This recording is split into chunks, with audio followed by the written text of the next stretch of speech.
Alright, we are back in the Chamber of the Soul Jars. Alright, now they are all labeled Withermoore's Soul Jar. Previously, we had freed Withermoore by breaking his actual Soul Jar. And I warned you guys that some of these Soul Jars are traps. Obviously, they all say they're Withermoore's Soul Jar, but we know that only one of them actually was. So we're going to find out what happens when we break the rest of them. Now for this particular encounter that's going to happen here, again, like with the Houndmaster, some people consider adjusting your characters at the beginning of combat to be cheesing it, and I do not. Because this looks kind of suspicious that they're all labeled Withermoore Soul Jar, so even if you don't know what's going on, you should at least separate your party. Alright, you shouldn't have everybody grouped up in one spot. So what we're going to do is we're going to keep Red Prince over here. We want him to have the high ground because he's got a couple points in Huntsman. We're going to have Mumbo come over here. Alright, just get him away from that area. We're going to bring Pyramus up over here. He's also going to get the high ground with that, but he's going to be separated from them.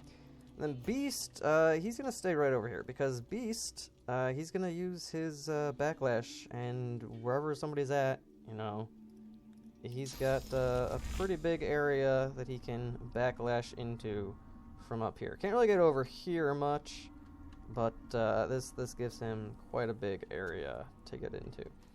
So we're just going to see what happens here. Now let's say you want to break this one first. That one. Oh, it's going to explode into a glimmering powder. And then 3 undead. Alright, we got one right there, we got one right there, and we got one right there. They're just going to pop up. And they're ready to fight. They're jumping right in. So, we've got our party separated. And I actually didn't remember which encounter that Soul Jar started, so I wasn't 100% sure where they'd be coming in from. So we're going to have Beast, just like we planned. We're going to have him backlash over here. Alright. This guy's got 26 HP left, so that's going to be easy enough to take that down. Now we're going to do the old trick. We're going to drop one of our daggers, and that'll allow us to sucker punch that guy, knock him down, make him lose a turn. Next up we got this guy, but he's not really in a position to do a whole lot. He's got a sword there, so I'm going to guess he's mostly melee focused, which means he's going to have to run over to Pyramus, run over to Beast, run up here to Red Prince. So he actually isn't going to be able to do a whole lot with his turn. This guy, though, has a dagger, and he's right in my face, and I'm not a fan of that. So we are going to teleport him right there by that guy. That way they are both going to take some damage from the teleport. And now we can hit them both with Ricochet here. Alright, so it's not going to crowd control either of them, but it's going to deal a decent chunk of damage to them both. Now, Beast is unfortunately crippled from that attack, but it's not a huge problem. Alright, because Beast isn't going to be moving around much anyways. Now, we're going to have Mumbo do this little trick where he gives himself elemental affinity by putting water over there with rain, and he gets an enemy target wet. So now they're going to take more water damage. This guy only has 30 magic armor, and we've got the high ground. Alright, now he does have some innate water resistance, so Lore Master will let you see some of this stuff. The higher your Lore Master, the more of the enemy stats you'll be able to see. Now he does still have some water resistance, so he started off with quite a bit. So this actually probably won't be enough to take him down, but we'll still have 1 action point left for Winter Blast, so I'm going to just see if that'll work. And that was actually enough. A high ground damage bonus was enough for us there. So then we can still use Winter Blast. We're just going to hit these guys. I know we did physical damage to them, but we can also deal magic damage. There's no rule that says you're only allowed to do 1. But since these guys are not trying to be frozen right now, we kind of used up most of our freezing abilities. We're just going to set them on fire there. Alright.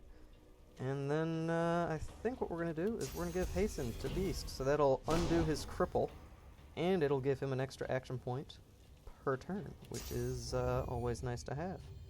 And I think we're going to have Pyramus save that action point for the next turn. Alright, now because Beast has that extra action point, I don't have any issue with re-equipping that dagger that we dropped. So he does a little bit more damage. Alright. Now, we're still in backstab range of this guy, so I'm gonna just backstab this guy. And he's also the guy going next, so easiest way to take him out of commission for a round, just petrify him. Now, petrify does get rid of the burning damage, but I would rather have him lose a turn than have him take like 8 extra damage. And then we're gonna go invisible, just so that these guys right up in Beast's face don't do any funny business there. Alright, so we got that guy there, this guy here. This one is up next. Alright, so we already have the high ground, so there's no point in using Sky Shot. So let's hit him one time. Alright. And then do we have oh yeah, we have plenty of knockdown arrows. He's got 93. Yeah, we're not gonna be able to kill him with one hit, so we're gonna knock him down. Alright. Archers, very versatile. Alright, their arrows, and arrow recovery, nice. Their arrows, you know, you can stun, freeze, knock them down, burn them, whatever you need to do with an arrow, you could probably do that to crowd control. We're going to freeze this guy, get him out of commission. These guys are right by that fire, so if we add some oil from impalement, it's going to deal the normal earth damage, and it's also going to deal some fire damage, because that oil is going to explode. Whenever you make any kind of mini explosion like that, it's always going to add more damage. Going to teleport that guy right there, so these 3 are all bunched up. And then we're going to hit them all with a dazing bolt. Alright, that got one of them's dead from that. This guy is crippled and shocked, so he can't really do much. This guy's burning and shocked. Alright. Now this one's up next. Let's just put him out of his misery. Alright. This guy, we gotta move over here to get into backstab range, so we're gonna do that. And then, since he has no armor at all, we're just gonna chicken claw him, take him out of commission. Alright. And we're gonna triple shot him over there. And, oh, I thought that was gonna be enough to kill him. Alright, no big deal. And then we're just gonna have Mumbo just hit him with his one basic attack. It's quick, it's efficient, saves us time. And actually, I'm gonna keep them kind of spread out. Alright, I started to rechain everybody together. I'm gonna undo that. Alright, so Pyro's gonna come up here. We're gonna have Beast start over here. Someone's gonna hit that rest. There we go. As soon as Beast got close enough, Beast healed up from that rest. We're gonna wait to loot them just a little bit. So Red Prince now. We're gonna see what happens when we hit these other jars. I'm gonna start with this one over here. Alright, so that one exploded into ice, froze the whole ground. They're on all encounters. I believe this one is, yes. Okay, so same thing, you break that soul jar instead of a trap with the ice, and I believe that means this is the one where if you touch it, it explodes in your face. Probably not enough to kill you, unless you come down here super early. Alright, so now we got 1, 2, 3. We got 4 skeletons this time, so you really don't want to bust that one open and then mid-combat bust that one open, or whichever one it was. You don't want to have both sets of undead spawn at the same time. That would be difficult. Alright, so we actually can't get into the backstab range here in that white area behind her, but Backlash will always guarantee a crit even if you can't actually get into that area. Alright. Now she's only got 2 AP, or sorry, 2 armor. What can we do here? Well, I don't want to use a normal attack because we're not getting backstab from it. I'm going to show you guys. Do I want to waste a restoration scroll here? Yeah, we'll waste a restoration scroll here. So if you use restoration on undead, or any kind of healing on undead, it will damage them instead of healing them. So she just took 18% damage. Then that regeneration that she has on her, instead of healing 17 for the next 2 turns, it is going to damage her by 17 for the next 2 turns. And now we can turn her into a chicken. You could have dropped your dagger and knocked her down with Sucker Punch. I just didn't want to keep doing that over and over again. After a while, the AP adds up from unequipping and re-equipping that. Alright, this guy has basically, I mean, no real physical armor to speak of. He's got 18, and our arrows are dealing 21 to 22. So I don't even need to hit him ahead of time. I can just go straight to the knockdown arrow, get him down. Now, unfortunately, we didn't get our arrow recovered there, but that's alright. And we cannot reach another one over there, so I think we're going to actually teleport him over here by Mumbo, just to make it so that we can start grouping these guys together, make it easier to knock them all out at the same time. Alright, now Beast is currently our squishiest character. We've got the least amount of armor on him, so it's nice that this Encourage is going to hit him, because that does give a little bit of constitution, a little bit more hit points for him. Alright, now they have quite a bit of magic armor. For these two, they're a Aeromancer and Pyromancer, so they're mages. They're going to have more magic armor as mages. And then this guy over here is a Cryomancer. So we got a Water, Fire, and Air mage in this battle, one of each. So let's check their resistances. Alright, so he's got a lot of fire, not a lot of air. By the way, all undead have 200 poison resistance. They will heal if you hit them with poison damage.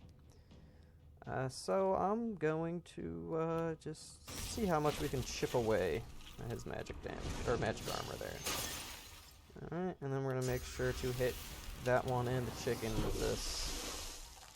Alright, now since this guy has not a lot of physical armor, teleport should be enough to knock his armor down, and we're just going to send him way over here. Alright. Get that one out of the way. Now, in order for them to get in range of us, they're going to have to walk through this ice, and they're probably going to slip and fall with that much ice in between them and us.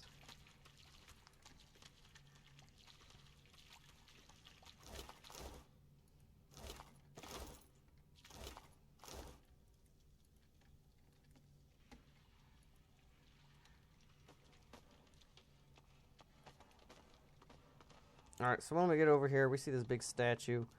Now, you're going to need somebody with decently high wits. I'm not sure what the minimum is. I believe it's... Well, let's see. We got Beast with 14. And we got Red Prince with 12. Let's see if Red Prince gets it.